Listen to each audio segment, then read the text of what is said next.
Vamos a orar. Padre, estamos agradecidos contigo por tus muchas bendiciones, porque en este día nuevamente empezamos la semana de clases y seguramente que vas a bendecir nuestras vidas con conocimiento de ti, Señor, que vas a estar hablándonos. Pero en este momento, de manera particular, queremos rogarte que tú bendigas nuestros corazones, nos prepares, Señor, que sea tierra fértil para tu palabra. Ayúdanos a escuchar tu voz. Usa poderosamente a nuestro hermano Fermín Cuevas y que tu nombre, Señor, sea exaltado en nuestros corazones y en nuestras vidas a través de la exposición o de la obediencia en la exposición de tu palabra. Gracias por lo que haces, Señor, en el nombre de Jesús. Amén. Amén, Señor. Gracias, hermano. Muchas gracias. Sí. Pues muchas gracias por ese refrigerio de abrazos. Y gracias al Señor por este tiempo que nos permite abrir las Escrituras y meditar y dejar que Él nos hable. Qué importante es que siempre que abramos las Escrituras, nuestros corazones estén receptivos. El Señor siempre tiene una palabra de consuelo, de fortaleza. Siempre tiene algo que decirnos, definitivamente. Y quiero invitarles a que esta mañana, una vez que el Señor nos ha hecho sentir como siempre en casa, porque nos sentimos en casa, ¿verdad? En sus brazos, nos sentimos acogidos por Él y pues vamos ahora a tomar el alimento espiritual. Y escogí este texto de Lucas que tiene como subtítulo El joven rico. Ustedes saben que los subtítulos en las Biblias solamente son un recurso que nos ayudan a darnos una idea del texto que vamos a meditar, aunque no sea parte del texto, vamos a decirlo así, original, ¿no? O del manuscrito. Y sin embargo, a mí siempre me llama la atención cómo los editores ponen ciertos subtítulos que a veces el texto no lo dice directamente, ¿no? Como cuando, por ejemplo, habla del buen samaritano. Y si ustedes leen el texto, nunca se refiere el texto evangélico como el buen samaritano, ¿no? Pero tal vez ahí podemos ver una tendencia, una forma de leer y de interpretar el texto.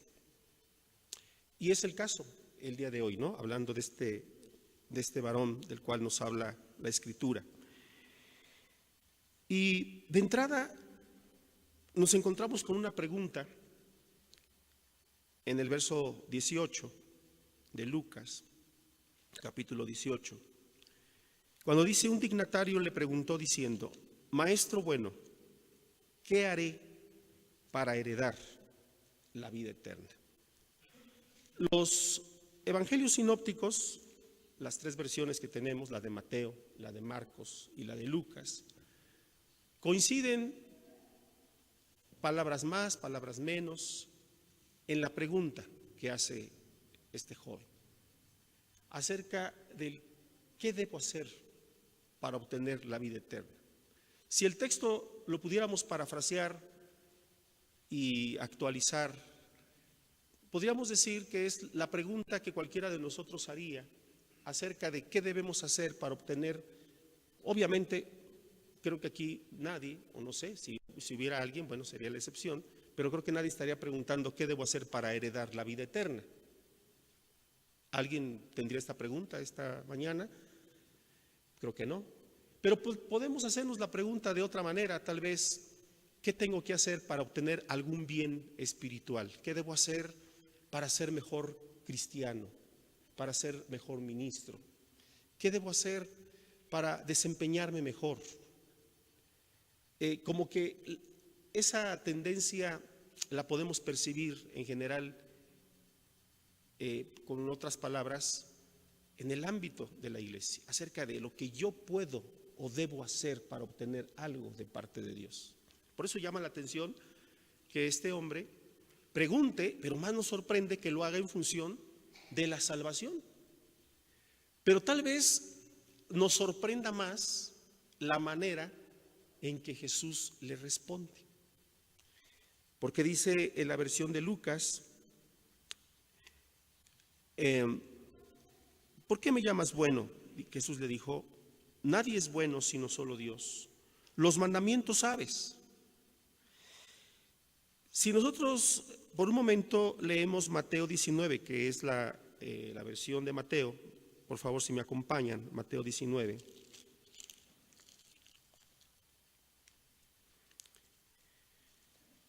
Verso 16. Dice así en el 17. Él le dijo, ¿por qué me llamas bueno? Nadie es bueno sino uno, Dios. Pero si quieres entrar en la vida, guarda los mandamientos. Y Mateo es el único que nos deja ver o especifica cómo Jesús lo lleva al terreno de la ley y lo confronta con esto diciéndole, guarda los mandamientos. Yo no sé si alguno de los que estamos aquí, si hoy saliéramos a predicar la palabra y alguien nos pregunta qué debe hacer para obtener la vida eterna, ¿quién sinceramente le diría, guarda los mandamientos? No, hermano, pues creo que se equivocó usted de iglesia, porque nosotros no creemos en una salvación que se obtiene por guardar los mandamientos, por observar la ley o hacer obras. Pero yo no sé si te habías preguntado por qué Jesús le habrá dicho esto. Bueno, yo creo que podemos comprenderlo por la manera en que el joven o este hombre le pregunta al Señor, ¿qué debo hacer? En otras palabras, si Jesús al escucharlo le dijera, bueno, tú me estás preguntando qué debes hacer, pues yo te llevo al terreno de lo que debes hacer, ¿no? Así es como podemos tal vez entender el texto por lo que le está diciendo. Y entonces seguimos revisando aquí Mateo. Pero si quieres entrar en la vida, guarda los mandamientos. Todavía le preguntó, ¿cuáles? Y Jesús le contestó, no matarás, no adulterarás, no hurtarás, no dirás falso testimonio, honra a tu padre y a tu madre y amarás a tu prójimo como a ti mismo. Yo no sé si alguna vez has comparado las tres versiones y la manera en que se cita la ley, en que se citan los mandamientos, no es exactamente igual. Pero vamos a ver qué encontramos comparando estas tres versiones, incluyendo la de Marcos, por supuesto.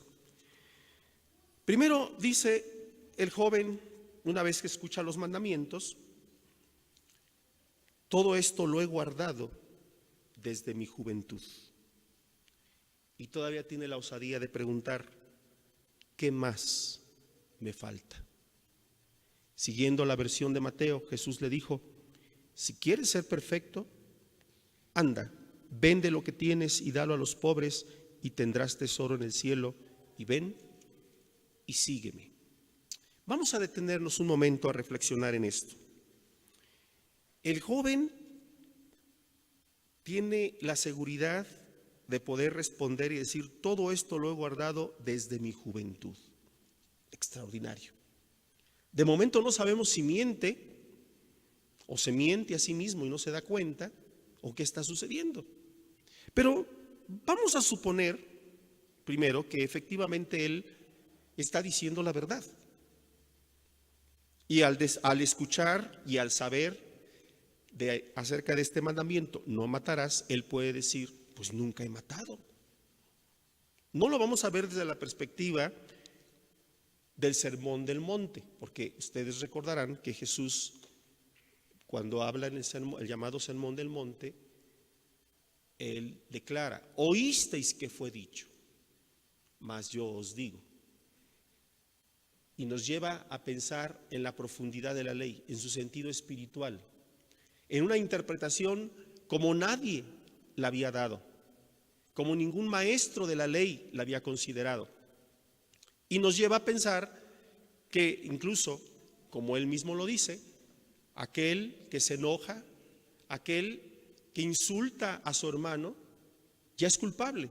No lo vamos a ver desde esa perspectiva. Simplemente el hombre dice, he guardado el mandamiento. Está bien, ¿ustedes creen que haya a alguien o muchos que puedan decir hoy, no he matado? Claro, supongo que los que estamos aquí no hemos matado a nadie. Bueno, eso supongo, pero vamos a partir de ahí que nunca hemos matado a nadie. Pero además que la misma persona que no ha matado jamás haya adulterado. Bueno, hermano, pues ya es más difícil, pero yo creo que si hay gente, y sobre todo hombres, que nunca han matado y que nunca han adulterado. ¿Será posible eso? Sí, ¿no? No duden. Algunos veo como que dudan, como que dicen, bueno, pues si es mexicano, a lo mejor no, pero bueno. Pero vamos a suponer que de veras nunca ha matado, nunca ha adulterado. Pero la misma persona que nunca ha matado, que no ha adulterado, tampoco ha robado. Bueno, hermano, ahora sí, eso sí está difícil. Ahí sí. Que nunca haya matado, que nunca haya adulterado y que nunca haya robado. Bueno, el texto dice que era rico. Y por lo que dice el texto también, sabemos que él es una persona joven. Muy probablemente su riqueza la había heredado. Y no es que la haya obtenido del trabajo. Pero vamos a suponer que haya sido heredada o producto de su trabajo. Si era un hombre rico, pudo haber hecho riquezas de manera honesta y por lo tanto no tendría necesidad de robar. O sea, imagínate que tú heredas una fortuna o has trabajado en los últimos 10 años y has logrado hacer dinero, pues, y lo has hecho de manera honesta, no estás pensando en robar. Seguramente estás pensando en ser dadivoso y compartir de tus riquezas. Así que es muy probable que en esta vida haya una persona que nunca haya matado, que nunca haya adulterado y que nunca haya robado. ¿Estamos de acuerdo? Pero puede ser que la misma persona que no mató, que no adulteró, que no robó, tampoco ha dicho falso testimonio. Uy, hermano, pues ya el estándar va aumentando. Es más difícil. Pero bueno, si una persona que no mata, que no adultera y que no roba, pues podríamos suponer que también no da falso testimonio. Pero además le añade a eso, honra a tu padre y a tu madre. Y también dijo que lo había hecho. Bueno, si él era rico, tenía dinero, tal vez no tendría ningún problema en honrar a sus padres, compartiendo de su riqueza, viendo por ellos. Pero me llama la atención que Mateo, que es judío, que escribe para judíos, registra aquí esta parte y dice, y amarás a tu prójimo como a ti mismo. Yo muchas veces les he preguntado a muchos cristianos, muchos hermanos, que el mandamiento de amar a tu prójimo, ¿de dónde surge? La mayoría me dice que es un nuevo mandamiento que Jesús nos dio. No sé qué opinen ustedes. ¿Verdad que no? Porque está en Levítico. Fíjense, ese mandamiento que nosotros suponemos que es de Jesús, que Él lo trajo nuevo, resulta que lo tenemos en Levítico. Levítico nos da la ordenanza, el mandamiento de amar al prójimo. Pero tal vez nos preguntamos, ¿por qué será que aquí Mateo incluyó el texto y amarás a tu prójimo como a ti mismo, que seguramente se citó en ese diálogo con el joven rico? Bueno, porque si hemos leído con atención los mandamientos, podríamos dividirlos en dos: aquellos que tienen que ver con Dios y los que tienen que ver con el prójimo. ¿Sí? Podríamos resumir la ley en esos dos aspectos: los que tienen que ver, los que atentarían contra Dios y los que atentarían contra el prójimo. Pero siguiendo este diálogo, hay algo muy interesante. Entonces, él pregunta, ¿qué más me falta? ¿Hacia dónde lo quería llevar Jesús? Porque yo les decía, ¿qué sucedería si hoy le predicáramos a una persona el evangelio? Es más, vamos a suponer que en este momento entra un joven a esta capilla, dejó su Ferrari allá afuera estacionado y entra desesperado a decirnos que él quiere ser salvo. que él quiere ser cristiano. Y vuelvo a preguntar, ¿quién se atrevería a decirle, cumple los mandamientos? No, hermano, pues no vamos a dejar pasar esa oportunidad. ¿Qué tal que él se convierta hoy, se bautiza mañana y nos da su diezmo? Y nos anda regalando hasta el Ferrari para el seminario. No, hermano, pues hay que ser comprensivos, hay que tratar bien a la gente. ¿Por qué lo tengo que espantar? ¿Y por qué le tengo que decir que cumpla los mandamientos? Seguramente no ha cumplido ni el primero que citó aquí el Señor. ¿Qué trataba de hacer el maestro con este diálogo? Por eso dice el verso 21, Jesús le dijo, si quieres ser perfecto, pero si nos regresamos ahora a Marcos, fíjense, hay otro detalle muy interesante. Marcos 10, verso 20. Él entonces respondiendo le dijo, Maestro, todo esto lo he guardado desde mi juventud. Y Marcos es el único de los tres sinópticos que añade este detalle. Entonces Jesús, mirándolo, lo amó. Jesús, mirándolo, lo amó. Antes de responderle, por eso me encanta este detalle que nos dejó Marcos. No lo dijo Mateo, no lo dijo Lucas. Pero Jesús, antes de responder, lo mira y lo ama. Así es el Señor. Antes de decirnos algo, nos observa, nos mira y derrama todo su amor en nosotros. Porque la respuesta de Jesús no era para condenarlo, porque él quería precisamente salvarlo. Por eso le dijo, una cosa te falta. Imagínate que el Señor esta mañana a nosotros nos dijera, a cada uno en lo particular, una cosa te falta. ¿Qué pensarías tú acerca de esa cosa que a ti o a mí nos falte? No se lo digas a nadie, piénsalo. ¿Qué podría decirnos el Señor hoy a cada uno? Porque el mensaje también es para nosotros, porque tú digas, ay hermano, pues hubiera escogido otro texto, yo soy pobre, yo no soy rico. Bueno, pues aquí ya estamos en el momento en que podríamos aplicarlo a nuestra vida y donde el Señor nos estaría confrontando y preguntando, una cosa te falta. ¿Qué sería eso que a nosotros nos falta? Piensa en tu iglesia. ¿Qué es eso que a mi iglesia le faltaría hoy?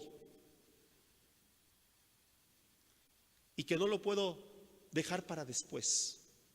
Es la necesidad inmediata del momento, es lo que yo necesito.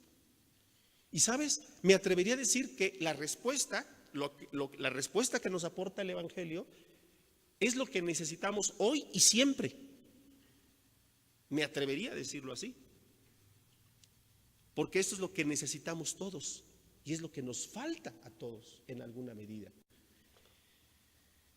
Y Jesús se lo dijo de esta manera, anda, vende todo lo que tienes y dalo a los pobres y tendrás tesoro en el cielo y ven, sígueme tomando tu cruz. Conste que el joven dijo que él había cumplido los mandamientos. ¿Qué es lo que Jesús le quiso mostrar? Que no había cumplido ni siquiera el primer mandamiento. ¿Cuál es el primer mandamiento?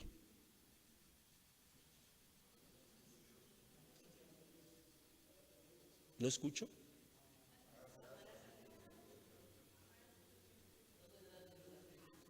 No tendrás dioses ajenos delante de mí. Amar a Dios es el resumen de la ley y al prójimo. Por eso Mateo incluyó la parte de amar al prójimo. Efectivamente, el resumen es amar a Dios y amar al prójimo. Si amamos a Dios y amamos al prójimo, ya cumplimos la ley. Algo que dijo, por cierto, Agustín, le quitamos el san y dejamos a Agustín, pero que creo que muchos no lo entendieron cuando dijo, ama y haz lo que quieras.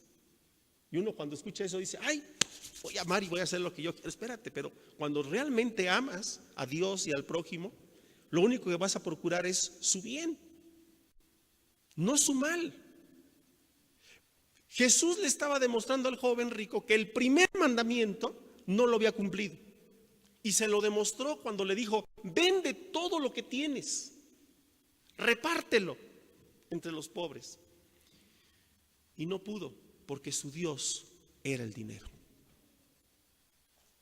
El primer mandamiento no había podido cumplir. Si algo le faltaba a este joven como nos falta a nosotros es amar a Dios más cada día. ¿Se dan cuenta que es el mismo pecado que cometió la iglesia de Éfeso? De las 7 iglesias de Asia que nos menciona el texto de Apocalipsis, la primera iglesia, la iglesia de Éfeso, el Señor le hizo un reproche. ¿Cuál es el reproche que el Señor le hizo a la iglesia de Éfeso?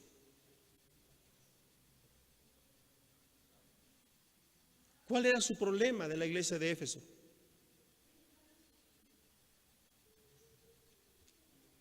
¿Se acuerdan? A ver, búsquenlo en Apocalipsis, capítulo 2.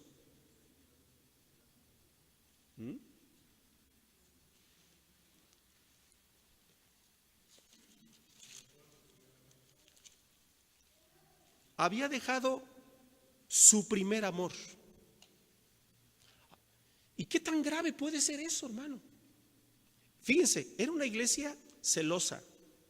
Probaba a los que se decían ser apóstoles, trabajaba, servía. Pero le dijo el Señor, tengo contra ti que has dejado tu primer amor. O sea, se puede incluso predicar, se puede servir a Dios y haber perdido el primer amor. Lo primero que podemos perder, y eso es terrible, es dejar de amar a Dios. Déjenme ilustrarlo de esta manera, porque esto es lo que puede establecer la diferencia en la manera en que nosotros seguimos al Señor y le servimos. Imagínense que está una pareja en su luna de miel, y entonces la mujer le dice al varón, mi amor, antes de que pase cualquier otra cosa, quiero decirte algo.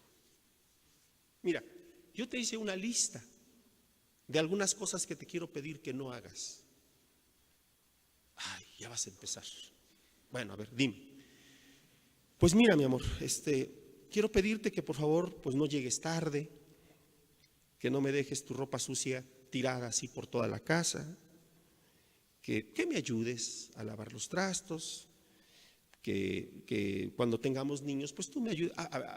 Espérate, no, dice, pues es que, pues yo te amo, sí, pero me estás pidiendo cosas que pues van en contra de mi naturaleza, de mi forma de ser. Pues a lo mejor sí le echo ganas, pero no te garantizo que ya estoy viendo que la lista son como 20 cosas ahí, pues no. A lo mejor la mitad sí, pero le voy a echar ganas.